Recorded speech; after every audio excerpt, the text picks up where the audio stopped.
오늘 말세의 징조 두 가지가 있어요. 첫째는 핵이에요. 핵. 두 번째는 기후변화예요. 성경에 보면 말세에 이러한 징조들이 올 거다. 3분의 1의 사람들이 죽는다 그랬죠. 3분의 1이 어떻게 한꺼번에 죽나? 가만히 보니까 핵. 하나님이 핵도 주셨어요. 하나님이 석탄도 주셨어요. 그런데 사람들이 이것을 악으로 사용하기 때문에 재앙이 오는 거죠. 핵을 전기 만드는 데 쓸 수 있고, 석탄을 뜨겁게 하는 데 쓸 수 있는데, 이걸 과다하게 쓰기 때문에 말세의 재앙이 핵과 기후변화에서 올 수가 있다고 보는 점이 많이 있죠. 원자폭탄 하나가 히로시마하고 나가사키에 떨어졌을 때에 상상을 초월할 정도로 초토화가 된 거지. 만약 핵폭탄이 수도권에 하나만 떨어진다고 할 것 같으면은 그 100배, 1000배의 어려움을 당할 수가 있죠. 기후변화, 우리는 잠잡고 있을 거예요. 그럴 일, 갑자기 홍수가 나가지고 물바다가 되는 적이 있고, 화재가 나가지고 산이 그냥 다 타버리는 적도 있는데, 이건 기후변화에서 오는 하나의 징조다. 미국 워싱턴 DC에 가보면 지구의 종말을 예측하는 시계가 하나 있어요. 그게 Doomsday Clock이라고 그랬어요. 지구 종말 시계라고 하는데, 이 시계는 단순한 재미를 위해서 있는 시계가 아니라 과학자들이 실제적인 재료와 예측을 통해 운영하고 있는 시계예요. 자정 12시, 자정이 되면 지구의 종말이 일어난다고 이 시계의 최근 시각은 11시 58분으로 놓여 있어요. 2분이면 세계의 종말의 징조가 시작된다. 이 시계를 관장하는 미국 핵과학자들은 현지 시각으로 올해 1월 23일 날 워싱턴 DC에서 지난해 2분 전이었던 시계가 20초로 당겨지면서 100초를 앞에 놓고 있다고 그랬죠. 2018년을 넘어 자정에 가장 근접한 시계라고 합니다. 미국 핵과학자들은 성명에서 인류는 핵전쟁과 기후변화라는 두 가지 위협에 계속 직면되어 있다고 합니다. 지구 종말 시계가 11시 58분을 가리켰던 것은 딱 한 번 있었어요.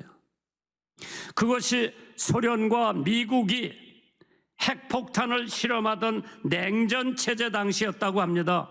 냉전이 끝난 후 시계는 무려 17분을 뒤로 빠꾸가 됐다고 그랬죠. 그래서 세계는 평화가 깃들 것이라고 생각을 했는데, 예측을 벗어나서 작고 큰 전쟁이 그 후에도 계속 일어나고 있는데, 물론 지구 종말 시계가 자장이 된다고 해서 바로 세상이 끝나는 것은 아닙니다. 그러나 세상의 모든 것은 유한하기 때문에, 무한이 아니라 유한하기 때문에 시작이 있었기 때문에 반드시 끝이 있을 겁니다.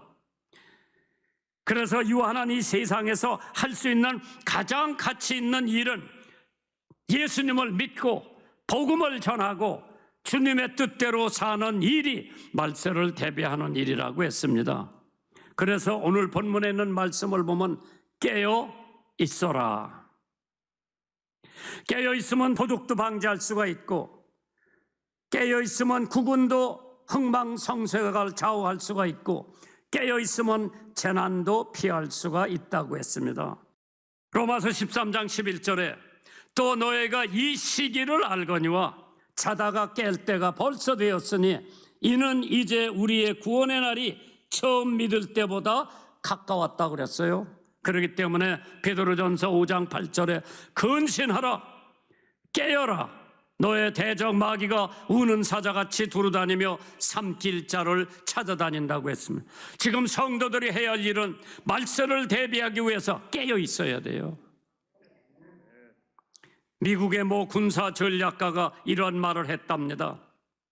세계 1차 대전은 육군의 싸움이고 세계 2차 대전은 공군의 싸움이고 세계 3차 대전은 핵전쟁의 싸움이 될 거고 세계 4차 대전은 북극과 남극에 살아남은 소수의 사람들이 몽둥이로 싸움을 할 거라고 그러더라고요. 핵전쟁이 한번 일어나면 3분의 1이 아니라 세계의 모든 인구는 온데간데 없이 사라질 거고 핵폭탄이 가지 못했던 북극하고 남극에 있는 몇 사람만 남아가지고 만약 싸움을 한다면 몽댕이 들고 싸움을 한다고 그러죠. 말세를 대비하기 위해서 깨어있으라고 그랬어요. 베드로전서 4장 7절에 만물의 마지막이 가까웠으니 그러므로 너희는 정신을 차리고 근신하고 기도하라고 했습니다. 지금 한국 교회에서 말세에 대한 설교를 들어보기가 힘듭니다. 왜? 말세의 설교는 이단들이 많이 하기 때문에 한국 교회에서 말세에 대한 것을 외면하고 있기 때문에 성경은 말세에 대한 말씀이 엄청 많이 언급되어 있는데 한국 교회가 말세에 대한 설교는 별로 하지를 않고 있는 것으로 생각이 됩니다. 현대를 누가 위기의 시대라고 그랬죠. 갈망의 시대라고 그랬고 혼란의 시대라고 했는데 교통혼란, 정치혼란, 교육혼란, 또 현재를 불안의 시대요. 코로나 때문에 불안하고 주택 문제 때문에 불안하고 세금이 올라가기 때문에 불안하고 교육 때문에 불안한 현실 사회를 사는 여러분들과 저는 깨어서 기도할 때가 된 줄 믿으시면 아멘 하시기 바랍니다. 무관심의 시대라고 그랬죠. 나만 잘 먹고 나만 잘 살면 되지 이웃이야 어떻든 우리는 무관심 시대에 살고 있죠. 이기적인 시대요. 종말의 식량 문제, 지금 세계 인구가 70억이라고 하면은 식량에 대해서 걱정하지 않는 사람들은 불과 7억밖에 안 된대요. 10분의 1만 먹을 거에 대해서 걱정을 안 하고 나머지 63억은 먹거리에 대해서 걱정을 하고 있다고 그러죠. 국제식량기구 FAO가 말하는데 하루에 11,000명의 어린아이들이 영양실조로 죽어가고 있다고 그러죠. 2000년대 보고서에 의하면 세계적으로 8억 2,600만 명이 기아 상태에 있고 그중에 7억 9,200만 명이 개발도상국가에 살고 있다고 합니다. 그렇기 때문에 말세에 징조가 있다고 할 것 같으면 빨리 왕래를 한다고 그랬어요. 그러면서 지식이 점점 더해진다고 그랬어요. 야, 요새는 스마트폰 가지고 모르는 게 없어.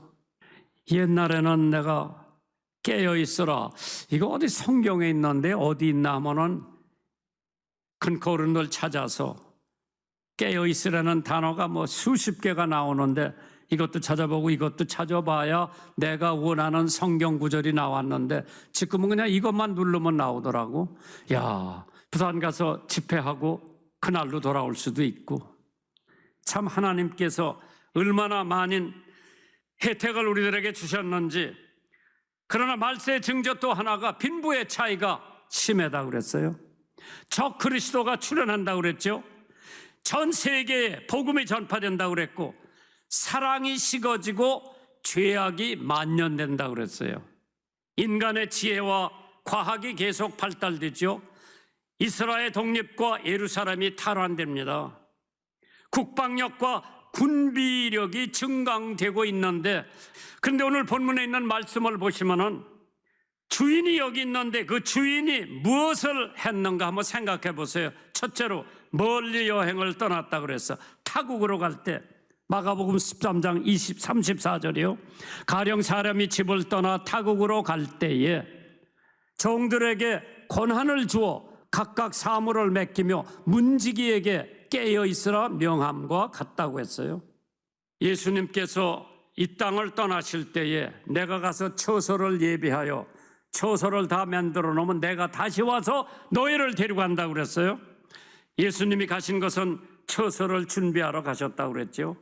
2000년이나 가서 처소를 준비하셨으니 얼마나 아름다운 처소가 됐겠나. 두 번째로 다시 오신다고 그랬어요.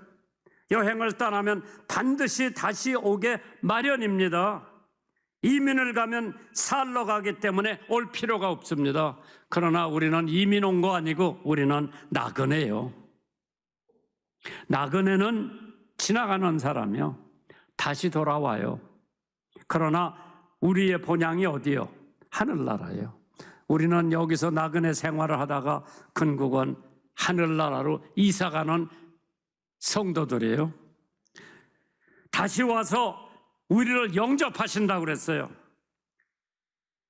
예수님은 십자가에 흘리신 보혈에 적응된 사람들은 누구나 다 영접할 수 있죠. 예수님을 영접한 사람은 반드시 이 생을 마치면 하늘나라에 가게 돼 있는 줄 믿으시기를 주님의 이름으로 축원합니다. 한 번은 거짓말 잘하는 경연대회를 열었다고 하죠. 어떤 사람이 나와서 거짓말을 하는데 첫 번째 연사지요. 나는 큰 바위가 거미줄에 매달려 있는 것을 봤다고 거짓말을 했어요. 바위가 거미줄에 매달려 있다. 두 번째 연사가 나와서 나는 두부를 먹다가 이가 부러졌다고 거짓말을 했어요. 세 번째 나왔던 연사가 아주 능청맞게 나와서 하는 얘기가 나는 평생에 한 번도 거짓말한 적이 없다고 그랬어요. 세 사람 중에 누가 상을 받았겠나? 세 번째 한 사람이 대상을 받았다고 합니다. 우리는 다 죄인입니다. 이 세상에 의인은 없나니 하나도 없다고 그랬죠. 이 집주인이 집을 떠났다고 그랬어요. 하나님의 집은 만민이 기도하는 집이라고 그랬죠. 기도하는 집이에요. 하나님께서 이곳에서 하는 기도에 내가 눈을 들고 귀를 기울이니 이는 내가 이미 이 전을 택하고 거룩하게 하여 내 이름으로 여기 영영이 있게 하였음이니라. 내 눈과 내 마음이 항상 어디 있는다고 그랬어요? 여기 있는다고 그랬어요. 여기. 하나님의 집은 거룩해야 됩니다. 양식이 많아야 됩니다. 무슨 양식? 영의 양식. 하나님의 말씀이 영의 양식이라고 할 것 같으면은 이 강단에서 외치는 말씀은 철학이 아니에요. 사회 문제가 아닙니다. 교육의 문제도 아닙니다. 여기서 외쳐지는 말씀은 하나님의 말씀, 영의 양식이 풍부해야 되는 줄 믿으시기를 주님의 이름으로 또 축원합니다. 그 다음에 고난을 주셨다고 그랬어요. 사물을 보는 고난. 마태복음 28장에 우리 성도들에게 하나님께서 다 고난을 주셨어요. 무슨 고난을 주셨느냐? 가서 모든 족속으로 제자를 삼아 아버지와 아들과 성령의 이름으로 침례를 주고 세례를 주고 내가 너에게 분부한 모든 것을 가르쳐 지키게 하라. 그 사명을 주셨어요. 사물을 맡겼다. 하나님께서 맡긴 사람에게 사명을 주셨습니다. 무슨 사명을 줬느냐? 복음 전파의 사명을 주셨다고 그래요. 유명한 필립 브룩스라고 하는 목사님이 계십니다. 그가 임종 때 많은 사람들이 찾아와서 문안을 하려고 그럴 때 아무도 안 만났어요. 그러나 한 사람 만나는 것을 허락했습니다. 그 사람이 로버트 잉거소라고 하는 사람이 무신론자입니다. 유명한 필립 브룩스 목사님이 다른 사람 만나는 것을 다 거절하고 로버트 잉거솔은 만난다고 오라고 그랬어요. 잉거솔이 진지하게 감사의 표시를 합니다. 그러자 필립 브룩스 목사님은 잉거솔의 손을 잡고 하는 말이 여보게 다른 사람과는 천국에서 다시 만날 것 같아 특히 따로 만나지를 않았지만은 당신과는 아무래도 천국에서 만나지 못할 것 같아. 그래서 내가 만나자고 했으니 믿음을 가지래. 예수를 믿게. 그리고 떠났다고 하는 얘기가 있습니다. 우리에게 무슨 사명을 주셨습니까? 때를 얻든지 못 얻든지 복음을 전하라고 하는 사명을 주셨는데, 내가 소원하는 것은 추수감사절에 이 예배당이 꽉 찼으면 한 번 정도 한번 꽉 차봤으면 좋겠어요. 하나님께서 우리에게 사명을 주셨는데, 복음 전파의 사명, 이웃을 사랑하라고 하는 사명, 양육하라고 하는 사명, 그 다음에 깨어 있으라고 그랬어요. 왜 깨어 있어야 되느냐? 정신 차리라는 뜻이죠. 복음을 지키고 하나님의 계명을 지키라고 하는 뜻이고요. 말세를 대비하고 예수님 재림을 준비하라고 하는 뜻입니다. 참 우리가 살다가 보면 이런 일 저런 일들을 많이 당하지만은 재림에 참된 의미가 있을 거예요. 예수님은 다시 오신다고 하는 것을 이미 암시해 주셨어요. 그러므로 깨어 있으라. 집 주인이 언제 올런지, 혹 저물 때, 밤에 닭이 울 때, 새벽 이래 너희가 알지 못할 때 도적같이 예수님이 재림하신다고 하는 말씀을 주셨는데, 종교개혁자 마틴 루터가 예수님께서 자신이 오실 시간을 알려주시지 않은 이유는 우리가 긴장을 해제하고 안일에 빠짐을 염려하셨기 때문에 예수님 재림의 날짜를 알려주지 않은 것 같아요. 성공회 성직자 윌리엄 거넬이 이렇게 말합니다. 우리는 그리스도께서 꼭 오시지만 언제 오실지 모르므로 언제나 옷을 벗고 촛불을 끄고 잠자는 자리에서 그날을 맞이 않도록 해야 한다고 했어요. 반드시 예수님은 오실 텐데 언제 오실지 모르기 때문에 우리는 긴장하고 기다리고 있어야 된다고 하는 하나님의 말씀이죠.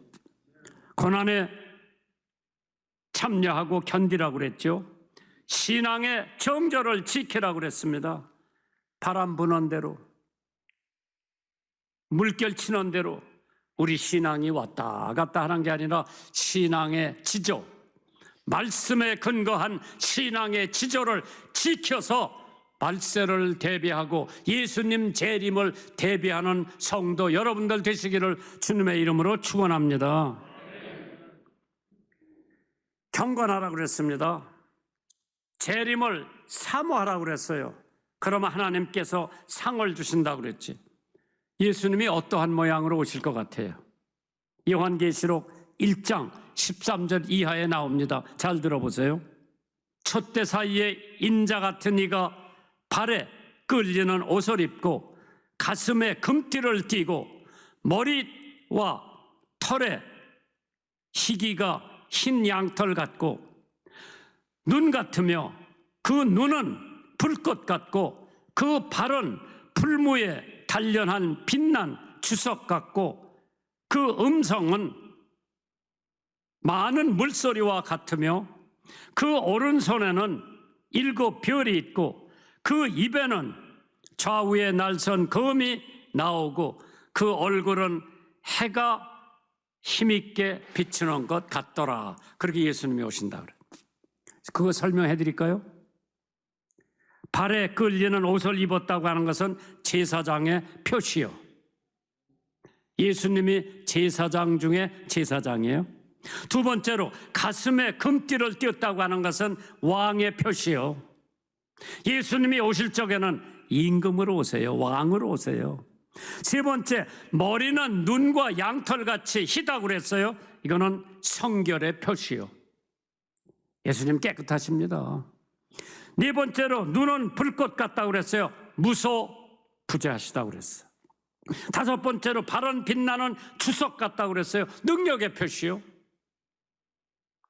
음성은 맑은 물소리 같다고 그랬어요. 위험의 표시입니다.